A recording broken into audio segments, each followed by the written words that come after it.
like the major ICTP initiative, which I wonder you can translate. Thank you. My name is Paul Kutan, and I work for Rwanda Broadcasting Business. I would like to know, to understand more about fundamental research. We normally know research, but it's time is fundamental research. What do you think this institute contributes to solve the challenges that East African countries are facing in this field? I would suggest to ask my second question in Rwanda. Yakuba Minister, we usanga kenshi n'ikirungo bivuze ko udasubiza mu by'ukuri ibibazo kuko ni hasi hakorwa iki kuzamura urwego wese twavuga ko ubundi bushakashatsi bufite mu gihugu cyacu mwakoze njyewe twamaze jenali ka ikibazo cyanjye n'ikibazo mu Kinyarwanda Minisitiri w'Uburezi hari abantu tubona hano mu banyeshuri muri presentation yabayeho bajya bagaragaza ko bafite ibikoresho n'ibyo cyane cyane muri yatami by'ubuvuzi muri kaminuza ya kaminuza ariko bagaragaza ko bafite ibikoresho bavuga ko biri muri analog bakeneye bya digitali kugira ngo bagendane n'igihe kuko muri iyi minsi turimo biyoborwa n'ikoranabuhanga. Ese abo bo murabateganyiriza iki kugira ngo barusheho gukataza muri ubwo buvuzi ariko bugendanye n'ikoranabuhanga? Ikibazo cyanjye I'm going to put it to Professor Fernando Quevedo, the American, the ICTT. In your presentation, you said that there are zero numbers of researchers, and also there are still those who performing studies are still at the low level. So, what measures have you taken in order to improve them so that they can contribute more meaningfully to the way several people, be it in Africa or worldwide? This is my question.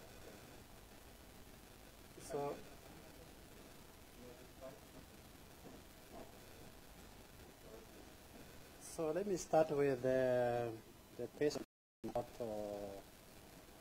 the level of research in Rwanda and the capacity and resources available on research. And maybe Professor Nelson and Professor Quevedo can go into details of fundamental research. The levels of research is categorized according to the nature of research you are doing. So I believe Professor Nelson or Quevedo will highlight the details about fundamental research, but this is related to basic research. So when we talk about where the country is in terms of research, there are two levels. Mainly, the first level is policy. Policy is the first level that goes with commitment, because the government of Rwanda has a policy on national research on science and innovation. It is implemented in different ways. But remember, a policy is not enough. In June, the government of Rwanda committed $30 million US to a basket as part of Research Innovation Fund. Whereas we know that there are steps to be taken, there are also resources that are variable for scientists within the country to do research. So these resources are going to be available for all Rwandans, and the National Council for Science and Technology is going to implement the various research programs that are going to be implemented according to specific relevant areas that can drive changes and the country, mainly answering and responding to the needs of our people. You may also know that the government of Rwanda has various resources in terms of supporting research. They're not talking about the centers of excellences that are supported by the World Bank or African Development Bank. This is a credit fund. This is credit money the government of Rwanda has given to the University of Rwanda, which is similar to what is happening in other regions. The total amount for these centers of excellence is about 20 million over 5 years, and part of which is for research. Definitely a big amount of money is for pedagogy or training, regional collaborations, but there is research output expected. in each of the centers, 4 centers. This is similar to other centers of excellency, either at the University of Rwanda or other universities, including what the government of Rwanda has committed and supports, for instance, Carnegie Mellon Center of Excellency or AIMS, African Institute of Mathematical Science. There is a contribution the government of Rwanda makes, and that contribution is supposed to do research and help answer the needs of our population.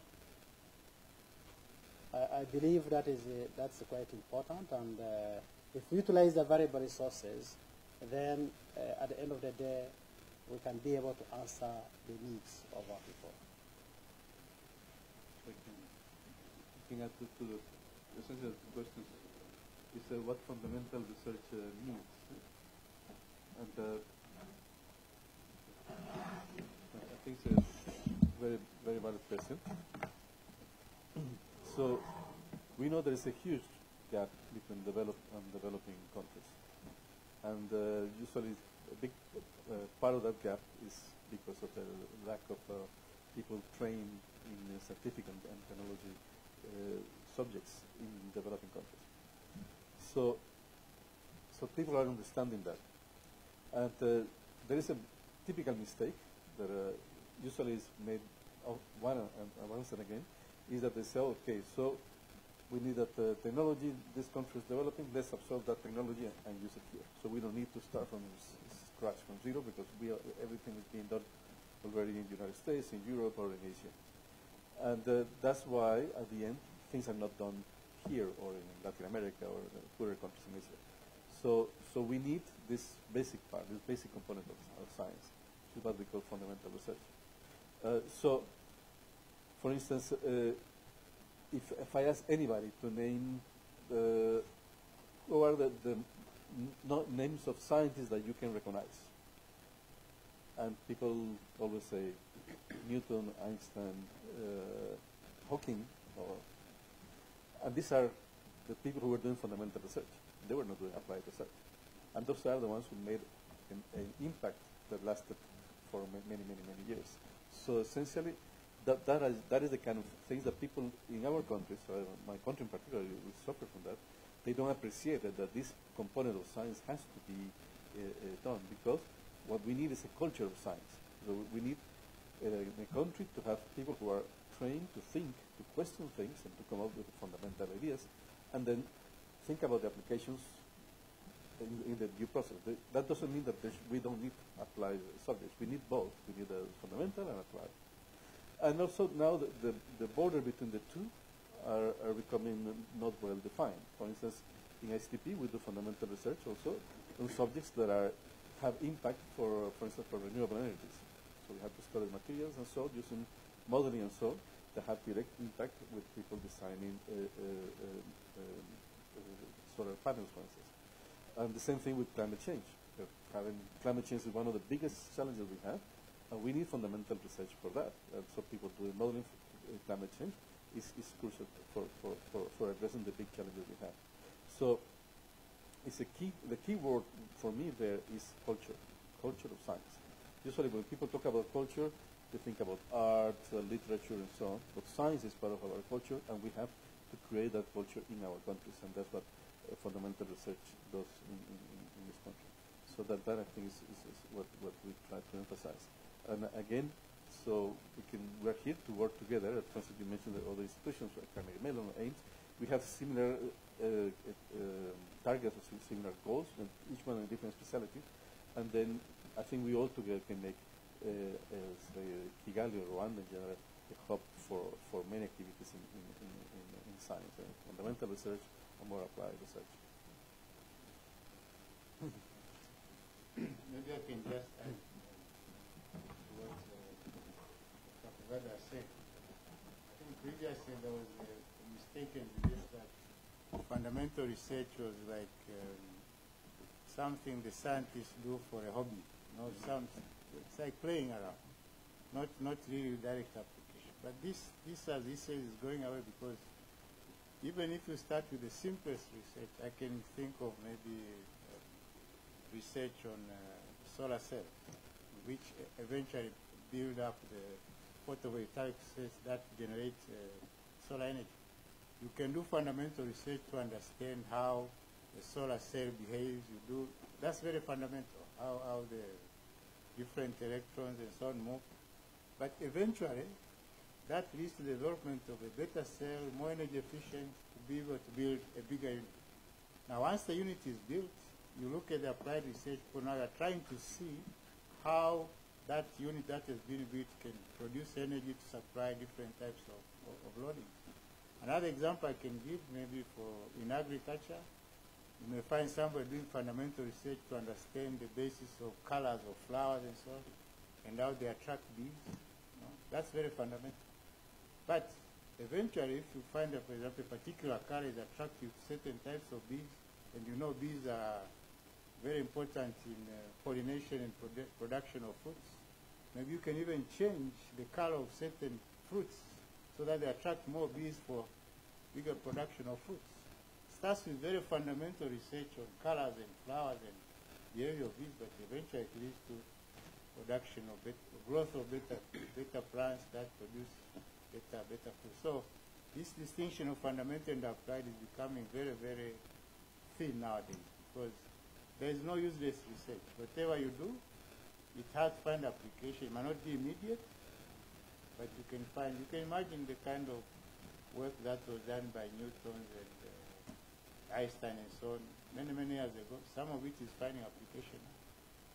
But you need that kind of research. Otherwise, you don't have fundamental research, even applied research, you will not find any source of information. And if I may add, if you don't mind, so, training of students, that's the key part. And then you train them by the fundamentals of it. You have to have a good basis of science to train the new generations. So the new generations, either they will do apply or fundamental research as a future, but to be trained, you need a fundamental research basis. So that's a key part.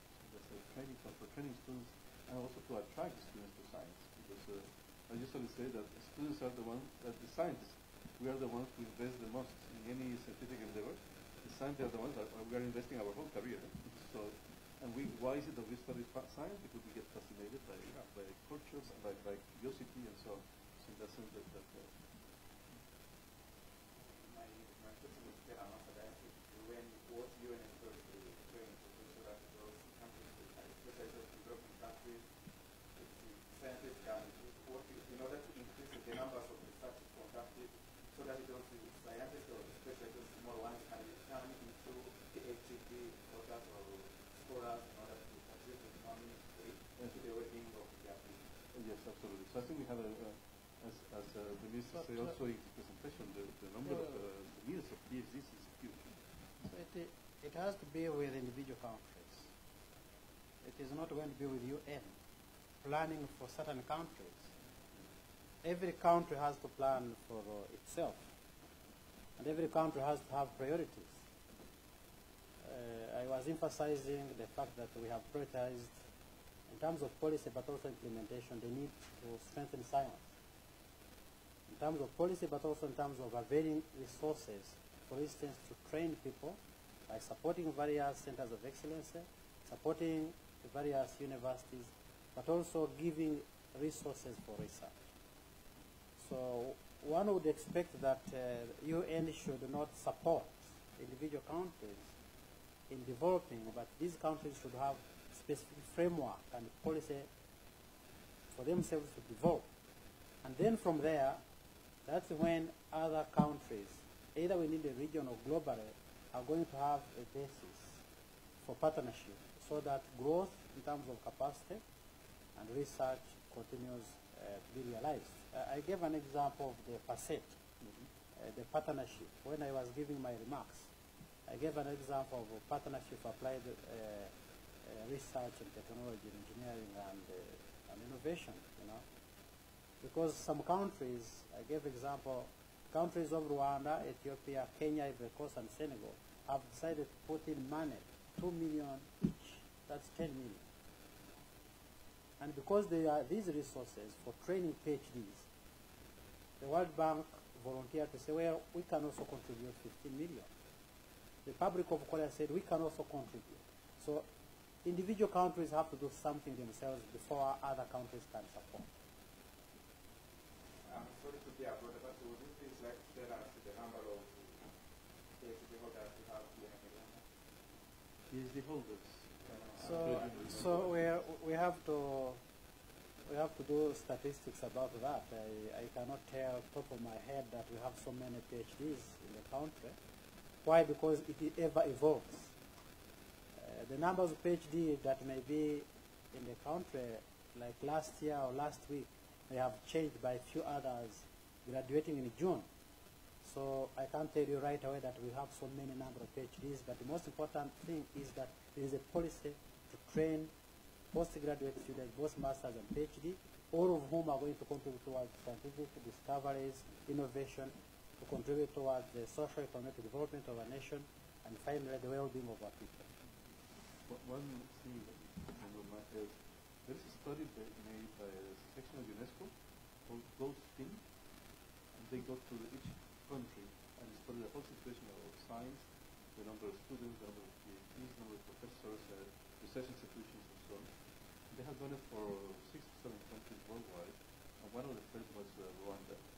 So you can, it's totally available online. You can go Team, and then look for the Rwanda report. And then you probably it's a little bit outdated because it was done a few years ago. So, but I think you can have but they also say not only the status, but what should be the goal. And I think that's what you were using. Yeah, of course. We certainly have these statistics, but the most important thing is not the numbers we have now. The most important thing is what are the policies and implementation frameworks support ever-growing numbers of PhDs so they do research. And we have a lot of bilateral cooperation to support PhD students. I know we have DAD, we send every year 20 students to German. In Rwanda, as a government, we send several number of PhD scholars outside and also train them within the country, within these centers of excellence. And we have several other bilaterals.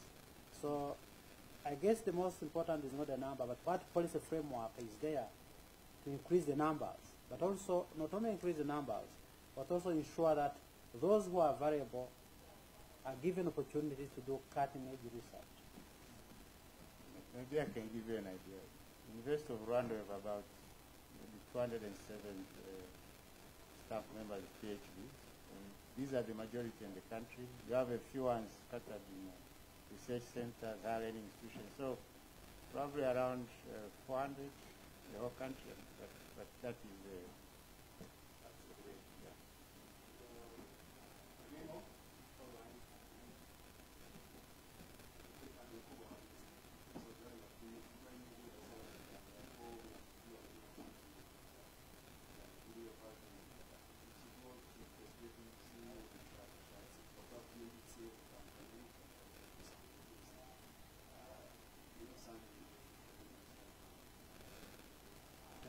urakoze cyane.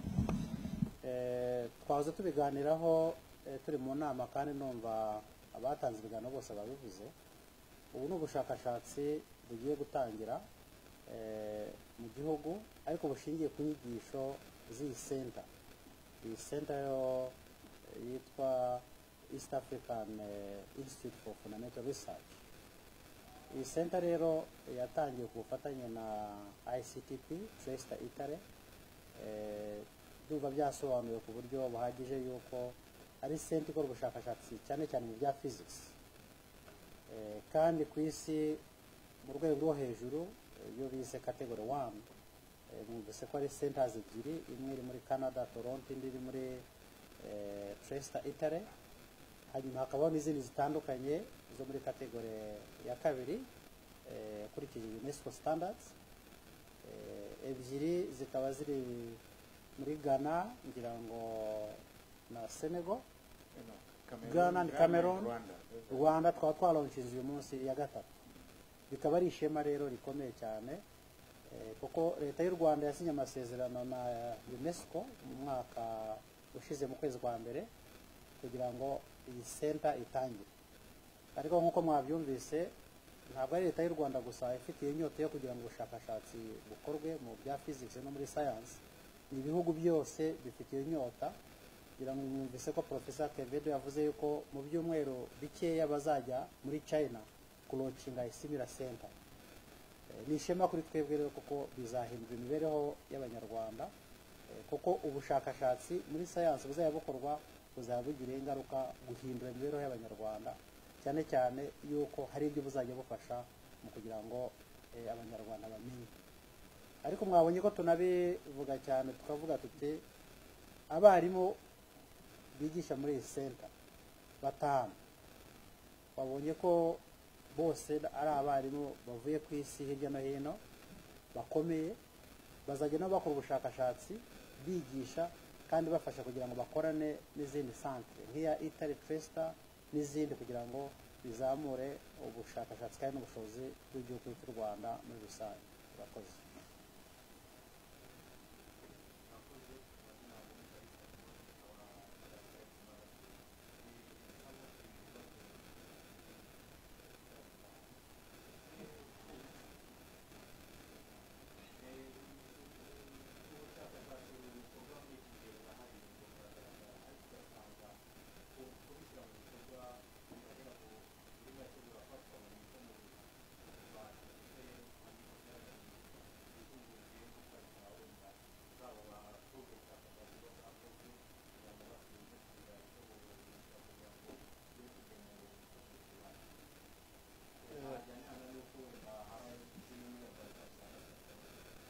Urakoze cyane. Ngira ngo no butamenya cyangwa no kudahuza ibitekerezo kugira ngo umenye ko ubushakashatsi bukorwa bugira ibyo bigeraho mu gihugu.